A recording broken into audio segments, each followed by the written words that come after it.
In July 2019, UFC 239 featured two championship bouts, including the light heavyweight champion Jon Jones and the two-division female champion Amanda Nunes. Both of them successfully defended their titles, but the focus on that day was on neither of those big names, because one fighter shocked and amazed the whole audience.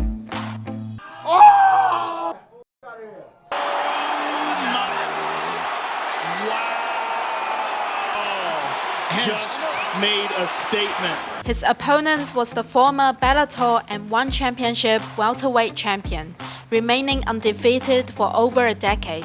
He was the 2008 US Olympic team member and national champion, and the 2005 Pan American champion in freestyle wrestling, a two-time NCAA Division I national champion and two-time Big 12 Conference champion. He was also a world champion in submission wrestling. He is Ben Askren. Just 5 seconds after the fight had started, Ben Askren was on the receiving end of a new record in UFC. It was the fastest knockout in UFC history. The fight clock is brought to you by Modelo.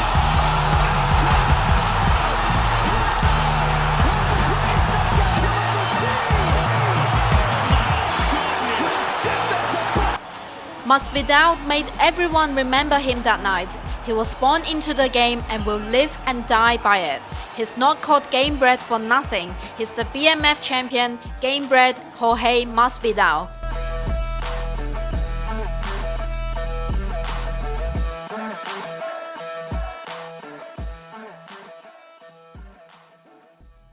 Masvidal was born and raised in Miami to a Cuban father and Peruvian mother. Masvidal's father was imprisoned for more than 20 years for manslaughter and drug trafficking. Masvidal had no idea of the whereabouts of his father until the age of 13. He's always thought his father was in the army, as his mother wanted to hide the painful truth from his son. Masvidal was often involved in street fighting from a young age. Get him. He's not down, he's not down. Take your hand, partner. Victor, right? So good, Papi. I want to give you a Masvidal competed in wrestling at his high school, but failed to stay eligible in the program because of his grades. He then began training in karate and mixed martial arts and won his mixed martial arts debut by knockout in 2003. Masvidal was also signed by Bellator in 2009 and Strikeforce in 2011, and he even won the Absolute Fighting Welterweight Championship once. His mixed martial arts record is 35-15. Although the record doesn't seem as perfect as what other legends created, his total number of wins has surpassed his peers by a lot. Only Donald Cerrone in the same division has surpassed the 35 wins in his record, and there were only 2 KOs in his 15 losses. He's got a straightforward personality, and he once attacked his opponents backstage because he got verbally insulted. Hey, come over here, say it in my face.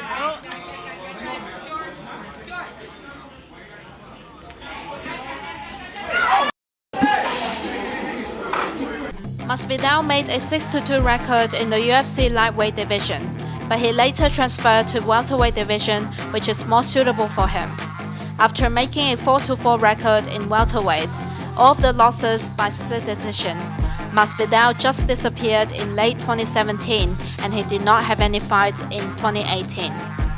In 2019, after a 16-month layoff, Masvidal faced British contender Darren Till in March 2019. Although knocked down in the first round, he went on to win the fight via knockout in the second round. In July 2019, Masvidal faced Ben Askren at UFC 239. He won the fight via a flying knee 5 seconds into the first round. The knockout was the fastest knockout in UFC history. The reason I was off is because everybody sucked. There was nobody to fight. But with this belt, I want to defend it against Jorge Masvidal. Had a good last fight. Good last fight. All respect to the man. In November 2019, Masvidal was arranged to fight with Nate Diaz for the promotion's one-off BMF belts. Not only it's got a special made belt, UFC also invited Dwayne Johnson to be the prize presenter. The American president at the time, Donald Trump, was also attracted to watch the live event. This is what having charisma gets you in the UFC.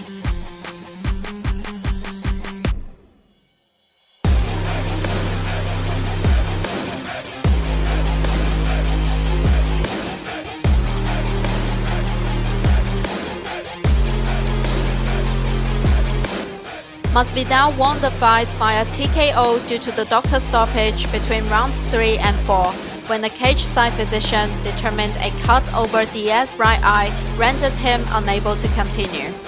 He's been giving out amazing performances ever since he returned back to UFC in 2019.